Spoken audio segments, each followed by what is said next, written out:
नमस्कार दोस्तों, online classes में आपका स्वागत है। आपकी ऑनलाइन क्लासेज लगातार जारी हैं। लास्ट क्लास में हमने पढ़ा था अवतल दर्पण द्वारा प्रतिबिंब निर्माण के लिए किरण आरेख। आप सभी ने किरण आरेख बनाने की कोशिश की होगी, ऐसी मैं उम्मीद करता हूँ। कुछ बच्चों ने की होगी, कुछ बच्चों ने नहीं की होगी, क्योंकि ऑनलाइन क्लासेज हैं। तो हम आपके लिए ऑनलाइन क्लासेज इसलिए उपलब्ध करा रहे हैं कि आपकी जो पढ़ाई है वो बाधित नहीं हो। इसलिए जिन बच्चों ने अब तक कोशिश नहीं की वो अब कोशिश करना। जिन बच्चों ने कोशिश की होगी, कुछ बच्चों ने बनाए होंगे, कुछ बच्चों को समस्याएं आई होंगी। समस्या आती है कि सर हमने सब कुछ सही किया, वस्तु ठीक जगह पर रखी, प्रकाश की किरणें सही जगह से आपतित करवाई, सही जगह पर परावर्तित की, लेकिन किरण आरेख में हमारे प्रतिबिंब की स्थिति सही जगह नहीं बन पा रही। तो देखो, प्रतिबिंब निर्माण की जो स्थिति है वो डिपेंड करती है। उसके लिए एक छोटी सी ट्रिक आपको याद रखनी है। जब भी प्रतिबिंब निर्माण करें तो यह चीज ध्यान रखें, यह है अवतल दर्पण। अवतल दर्पण में हम यहाँ बिंदु बनाते हैं P। तो जब भी किरण आरेख बनाएं, हमें इतना ध्यान रखना है कि P से जितनी दूरी पर आप F बना रहे हैं, P से जितनी दूरी पर F बना रहे हैं, F से उतनी ही दूरी पर आपको C बनाना है। यह दूरियां आपस में समान होनी चाहिए। यदि आपकी दूरियों में डिफरेंस है, मान लो आपने P से F इतनी दूरी पर बनाया और F से C यहाँ बना दिया, तो आपके प्रतिबिंब के लिए किरण आरेख कभी भी सही नहीं बनेगा। इन दूरियों में संबंध है, उस संबंध को हम पढ़ेंगे, लेकिन फिलहाल प्रतिबिंब निर्माण करने के लिए आपको किरण आरेख बनाने के लिए इतना याद रखना है कि P से जितनी दूरी पर F बनाया है, F से उतनी ही, लगभग उतनी ही दूरी पर हमें क्या बनाना है, C। यदि आप इन दूरियों को बराबर रखेंगे तो आपकी जो प्रकाश की किरणें हैं वो सही स्थिति में मिलेंगी, आपका प्रतिबिंब सही जगह पर बनेगा। यदि इन दूरियों में अंतर है तो आपका प्रतिबिंब सही जगह पर नहीं बन पाएगा। तो यह दूरियां हमें लगभग बराबर रखनी है और प्रतिबिंब निर्माण कीजिए। घर पर हैं, आराम से प्रयास कीजिए। यदि कोई समस्या हो तो आप कांटेक्ट कर सकते हैं। आगे हम पढ़ेंगे अब उत्तल दर्पण द्वारा प्रतिबिंब निर्माण। अवतल दर्पण द्वारा हम 6 स्थितियों में प्रतिबिंब निर्माण पढ़ चुके हैं। अब पढ़ेंगे उत्तल दर्पण द्वारा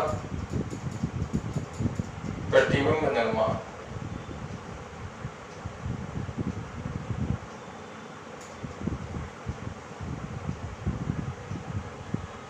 अब उत्तल दर्पण द्वारा प्रतिबिंब निर्माण, उत्तल दर्पण के लिए 6 स्थितियां नहीं है, सिर्फ 2 स्थिति हैं। वो बिल्कुल सिंपल है, कोई ज्यादा याद रखने की जरूरत नहीं है। बस पहली स्थिति देखो, जब वस्तु अनंत पर हो, यह पहली स्थिति है। जब वस्तु अनंत पर हो, तो यह तो अवतल की तरह ही है। जब वस्तु अवतल में अनंत पर थी तो प्रतिबिंब कहाँ बना था, फोकस पर। उत्तल में अनंत पर है तो भी प्रतिबिंब कहाँ बनेगा, फोकस पर। सेम है। तो देखो, यह है उत्तल दर्पण, E F C।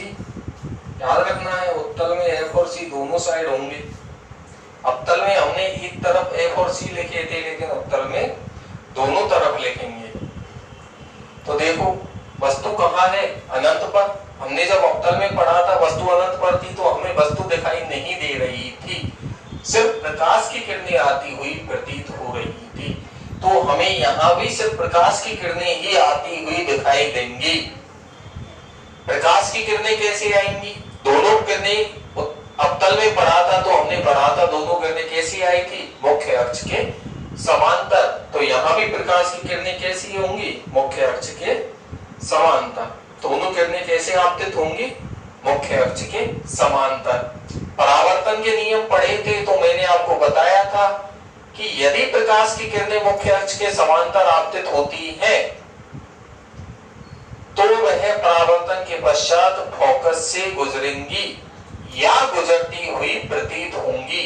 अवतल दर्पण के लिए फोकस से गुजरती हैं और उत्तल दर्पण के लिए गुजरती हुई प्रतीत होती हैं। तो यहाँ दर्पण कौन सा? उत्तल दर्पण प्रकाश किरणों को परावर्तन के पश्चात फैला देता है। इसको कौन सा दर्पण बोलते हैं? अपसारी दर्पण। क्यों बोलते हैं? क्योंकि प्रकाश किरणों को परावर्तन के पश्चात फैला देता है। प्रकाश की किरण आई, फैला दी, प्रकाश की किरण आई, फैला दी, अलग अलग दिशाओं में परावर्तित कर देता है। लेकिन हमें मिलती हुई कहां प्रतीत होती हैं? फोकस पर। मुख्य फोकस की परिभाषा पढ़ी थी, तब भी मैंने बार बार बताया था कि अवतल दर्पण में फोकस से मिलती है और उत्तल दर्पण में मिलती हुई प्रतीत होती है। तो वास्तव में यह अपसारी दर्पण है। इसने प्रकाश की किरणों को भिन्न भिन्न दिशाओं में फैला दिया, लेकिन हमें फोकस से गुजरती हुई प्रतीत होती है। क्या होगी? फोकस से गुजरती हुई प्रतीत होती है। प्रतीत हो रही है, आभास हो रहा है, तो किसके द्वारा प्रदर्शित करेंगे? डॉट डॉट से। वास्तव में परावर्तित हो रही है, अपसारित हो रही है, लेकिन फोकस से गुजरती हुई प्रतीत हो रही है। तो प्रतीत होने को हम डॉट डॉट से प्रदर्शित करेंगे। यह भी मुख्य अक्ष के समांतर आई, इसको भी इसने अपसारित कर दिया, लेकिन यह भी हमें फोकस से गुजरती हुई प्रतीत होगी। तो यह भी हमने डॉट डॉट से प्रदर्शित किया। तो प्रतिबिंब कहां बना? फोकस पर। तो स्थिति तो सेम है, उसमें भी वस्तु अनंत पर थी, प्रतिबिंब कहां था? फोकस पर। इसमें भी कहां पर है? एक पर। आकार भी सेम है, उसमें पहली स्थिति में आकार बिंदुवत था, इसमें भी आकार कैसा है? बिंदुवत। देखो एक बिंदु के बराबर आकार में प्रतिबिंब बन रहा है। अब बात होगी प्रकृति की। प्रकृति मैंने आपके लिए बताई थी कि अवतल दर्पण में 5 स्थितियों में प्रकृति उल्टा व वास्तविक और छठी स्थिति में सीधा व आभासी। उत्तल दर्पण देखते ही आपको कुछ याद नहीं रखना। उत्तल दर्पण में दोनों स्थितियों में प्रकृति कैसी होगी? सीधा व आभासी। दोनों स्थितियों में प्रकृति कैसी होगी? सीधा व आभासी। तो उत्तल दर्पण, जैसे ही उत्तल दर्पण दिखे आपको, प्रकृति पूछे, तो ज्यादा दिमाग बचाने की जरूरत नहीं है। बस इतना ही ध्यान रखना है कि उत्तल दिखे तो प्रकृति कैसी होगी? हमेशा सीधा व आभासी। अवतल देखे तो 5 स्थितियों के लिए उल्टा व वास्तविक और छठी स्थिति के लिए सीधा व आभासी। तो देखो अवतल दर्पण की तरह ही है। जब वस्तु कहाँ है? अनंत पर। वस्तु अनंत पर है, प्रकाश वस्तु दिखेगी नहीं, प्रकाश की किरणें आएंगी। आएंगी कैसे? मुख्य अक्ष के समांतर। मुख्य अक्ष के समांतर आई, अपसारी दर्पण फैला देगा, लेकिन जाती हुई कहां से प्रतीत होंगी? फोकस से। प्रतीत हो रही है तो डॉट डॉट से प्रदर्शित करेंगे। प्रतिबिंब कहां बना? फोकस पर। आकार उसी की तरह बिंदुवत। प्रकृति उत्तल है तो यह बस दिमाग में फिक्स है हमारे, उत्तल है तो प्रकृति कैसी होगी? सीधा व आभासी। दूसरी कंडीशन देखो। दूसरी कंडीशन क्या है? दूसरी स्थिति बोल रहा है कि जब वस्तु कहीं भी हो, जब वस्तु कहीं भी हो। पहली स्थिति में वस्तु कहां थी? अनंत पर। अब अनंत को छोड़कर और कहीं भी हो, हमने 6 स्थिति अवतल दर्पण के लिए पढ़ी थी, तो उनमें पहली स्थिति में वस्तु अनंत पर थी और 5 स्थितियां अलग अलग थी। उन 5 स्थितियों में वस्तु कहीं भी हो, इसमें प्रतिबिंब द्रव्यमान समान होता है। अवतल दर्पण के लिए सभी स्थितियों के लिए प्रतिबिंब निर्माण अलग अलग था, लेकिन इसमें पहली स्थिति के लिए प्रतिबिंब निर्माण अलग है, बची कुची पांचों स्थितियों के लिए प्रतिबिंब निर्माण कैसा है, समान। इसलिए इसमें कितनी स्थिति बनी, केवल दो स्थितियां। तो जब वस्तु कहीं भी हो, तो कहीं भी हो तो उत्तल दर्पण बनाना है। बताया था उत्तल दर्पण के लिए दोनों साइड आपको F और C प्रदर्शित करने पड़ेंगे, यहां भी F और C। अब बात है वस्तु कहीं भी हो, तो कहीं भी हमारे पास पांच स्थितियां हैं। C से परे हो सकती है, C पर हो सकती है, C व F के मध्य हो सकती है, F पर हो सकती है, F और B के मध्य हो सकती है। आपकी जहां मर्जी हो आप वस्तु को रख सकते हो। मान लो कुछ बच्चों का मन किया कि वस्तु हमने कहां रख दी, C पर। करना क्या है वो देखो, एक किरण तो वही मुख्य अक्ष के समांतर जाएगी। ये तो मैंने आपको बताया था, कोई सा दर्पण हो, कोई सी स्थिति हो, यह तो होगा। एक किरण तो मुख्य अक्ष के समांतर जाएगी।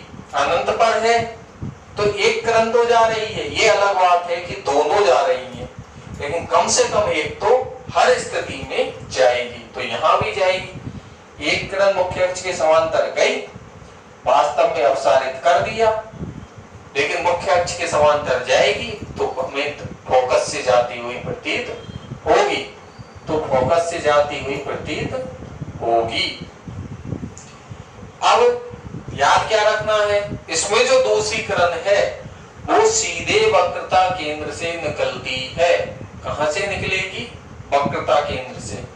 तो देखो दूसरी किरण कहां से गई, वक्रता केंद्र से। कहां से गई, वक्रता केंद्र से। दोनों किरणें आपस में कहां मिली, P और F के मध्य। कहां मिली, P व F के मध्य। क्या याद रखना है, एक किरण तो जाएगी, मुख्य अक्ष के समांतर ही जाएगी हर स्थिति में। अवतल दर्पण हो, उत्तल दर्पण हो, वस्तु किसी भी स्थिति में हो, एक किरण तो मुख्य अक्ष के समांतर जाएगी। अवतल दर्पण में परावर्तन के पश्चात फोकस से निकलेगी, लेकिन उत्तल दर्पण में वास्तव में नहीं निकलेगी, निकलती हुई प्रतीत होगी। तो एक किरण तो मुख्य अक्ष के समांतर आई और फोकस से निकल गई। और दूसरी किरण इसमें याद रखना है उसकी तरह नहीं है कि F से निकलेगी, P से निकलेगी, जो नजदीक है उससे निकलेगी। इसमें बस यही याद रखना है कि दूसरी किरण कहां से निकलेगी, C से। कहां से जाएगी, C से। तो दोनों किरणें कहां मिली, P व F के मध्य। तो दूसरी स्थिति में जब वस्तु कहीं भी हो तो प्रतिबिंब की स्थिति क्या होगी, P व F के मध्य। आकार बिंदुवत के बाद नंबर होता है छोटा, यहाँ भी कैसा होगा, छोटा। और प्रकृति मैंने आपको बताई थी, उत्तल दर्पण देखे तो प्रकृति हमेशा कैसी होगी, सीधा व आभासी। हमेशा प्रकृति कैसी होगी, सीधा व आभासी। तो याद रखना है एक किरण समांतर जाएगी, दूसरी किरण का वहां हमने पढ़ा था कि या तो F से जाएगी या P से जाएगी। F और P में जो वस्तु के ज्यादा नजदीक होगा उससे जाएगी। यहाँ वह भी याद नहीं रखना, यहाँ बस इतना याद रखना है कि दूसरी किरण डायरेक्ट कहां से जाएगी, C से। अब कुछ बच्चों को कंफ्यूजन है कि सर आपने C पर रखा तो प्रतिबिंब P और F के मध्य बन गया। यदि मान लो और कहीं रख दे तो भी क्या प्रतिबिंब P और F के मध्य ही बनेगा। तो रख के देख लो, इसमें कोई ज्यादा सोचने की बात है नहीं, करके ही देख लेते हैं। देखो फिर बनाया उत्तल दर्पण, यही रेखा, यह बिंदु P, ध्रुव F और C, दोनों साइड बनाने हैं F और C, बना दिए। अब यदि मान लो पहले हमने वस्तु C पर रखी थी, कहीं भी हो सकती है, जब उसने लिखा है क्लियर, जब वस्तु कहीं भी हो, जब वस्तु कहीं भी होगी तो कहीं भी रख के देखो। हमने C पर रखा था, मान लो F पर रख ली, वस्तु कहां रख ली, F पर। बताया था एक किरण मुख्य अक्ष के समांतर हमेशा जाएगी। फैला देगा, लेकिन जाती हुई कहां से प्रतीत होगी? फोकस से। कहां से प्रतीत होगी? फोकस से। और दूसरी किरण बताया था हमेशा कहां से जाएगी? सी से। हमेशा कहां से जाएगी? सी से। तो दूसरी किरण आप सी से निकालो। कहां क्रॉस करी दोनों प्रकाश की किरणें? देखो ई व एफ के मध्य। कहां पर आपते? तो दोनों किरणें कहां पर मिल रही हैं? पी और एफ के मध्य। जहां प्रकाश की किरणें मिलती हैं वहीं पर प्रतिबिंब निर्माण होता है। तो अब भी प्रतिबिंब निर्माण कहां हुआ? पी व एफ के मध्य। आकार देखो, यह वस्तु, यह प्रतिबिंब। तो प्रतिबिंब का आकार वस्तु से अब भी कैसा? छोटा। प्रकृति मैंने बताया था उत्तल के लिए हमेशा सीधा व आभासी। और सीधा प्रतिबिंब कौन सा होता है? जो मुख्य अक्ष से ऊपर की ओर बनता है। तो देखो प्रतिबिंब मुख्य अक्ष से ऊपर की ओर बना तो कैसा? सीधा। और सीधा प्रतिबिंब हमेशा कैसा? आभासी। यदि आप इसमें और स्थितियों में रख के देखना चाहते हो तो और देखो।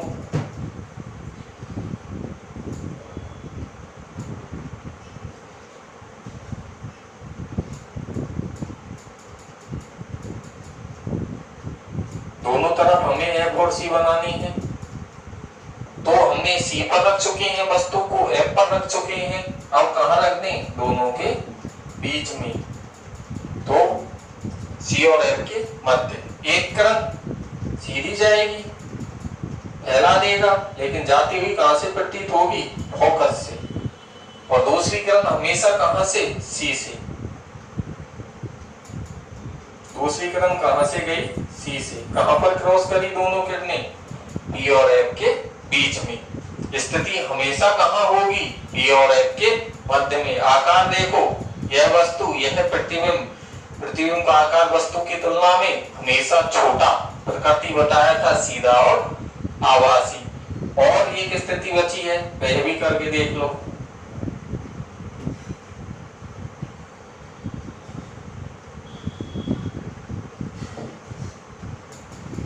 पी एफ सी, दोनों तरफ एफ सी। वस्तु कहां रख दी? एफ और पी के मध्य में। एक किरण मुख्य अक्ष के समांतर फैला देगा, लेकिन जाती हुई कहां से प्रतीत होगी? फोकस से। दूसरी सी से। कहां क्रॉस करी? पी और एफ के मध्य में। तो देखो इस स्थिति में भी प्रतिबिंब कहां बना? पी व एफ के मध्य। आकार अब भी प्रतिबिंब का आकार वस्तु के आकार से छोटा। प्रकृति सीधा व आभासी। तो याद रखना है उत्तल दर्पण के लिए सिर्फ दो स्थितियां हैं, जब वस्तु अनंत पर हो और जब वस्तु कहीं भी हो। अनंत पर है तो वही काम होगा जो अवतल दर्पण में होगा। वस्तु दिखाई नहीं देगी, सिर्फ प्रकाश की किरणें आएंगी। दोनों प्रकाश की किरणें मुख्य अक्ष के समांतर आएंगी। उत्तल दर्पण अपसारी दर्पण होता है, प्रकाश की किरणों को फैला देगा, लेकिन प्रकाश किरणों का परावर्तन हमने पढ़ा था, फैला देगा, लेकिन यदि मुख्य अक्ष के समांतर आएगी तो फोकस से जाती हुई प्रतीत होगी, वास्तव में नहीं जाएगी। तो प्रतीत हो रही है, डॉट डॉट से दर्शाया है। दोनों प्रकाश की किरणें कहां मिली? फोकस पर। तो अवतल दर्पण में वस्तु अनंत पर थी तो प्रतिबिंब कहां बना? फोकस पर। उत्तल दर्पण में भी वस्तु अनंत पर है तो प्रतिबिंब कहां बना? फोकस पर। अवतल दर्पण के लिए जब वस्तु अनंत पर थी तो आकार कैसा था? बिंदुवत। उत्तल के लिए भी आकार कैसा? बिंदुवत। प्रकृति की बता चुका हूं। अवतल में 5 स्थितियों में उल्टा व वास्तविक। उत्तल में प्रकृति हमेशा 2 ही स्थितियां हैं, तो सीधा व आभासी। दूसरी कंडीशन, जब वस्तु कहीं भी हो, हमने प्रत्येक स्थिति में वस्तु को रख के देखा। सी पर रखा, सी व एफ के मध्य रखा, एफ पर रखा, एफ और बी के भी मध्य रखा। प्रत्येक स्थिति में रखने पर प्रतिबिंब कहां प्राप्त होगा? पी व एफ के मध्य। आकार हमेशा छोटा, प्रकृति सीधा व आभासी। यह उत्तल के लिए फिक्स है, प्रकृति सीधा व आभासी। यहाँ बस यही याद रखना है, एक किरण मुख्य अक्ष के समांतर प्रत्येक स्थिति में जाएगी। अवतल हो, उत्तल हो, कोई सी भी स्थिति हो। 8 स्थितियां हमने दोनों में मिलकर पढ़ी हैं, 6 अवतल के लिए, 2 उत्तल के लिए। इसमें एक किरण तो दोनों 2 किरणों में से एक तो कम से कम मुख्य अक्ष के समांतर जाएगी और फोकस से निकलेगी या निकलती हुई प्रतीत होगी। दूसरी किरण इसमें याद रखना है हमेशा कहां से जाएगी, सी से। दूसरी किरण सी से निकालनी है, प्रतिबिंब कहां बनेगा, पी और एफ के मध्य। तो ये हुए आपके गोलीय दर्पण द्वारा प्रतिबिंब निर्माण के लिए स्थितियां, किरण आरेख। इससे आगे हम पढ़ेंगे अवतल व उत्तल दर्पण के उपयोग। हमसे जुड़े रहें। धन्यवाद।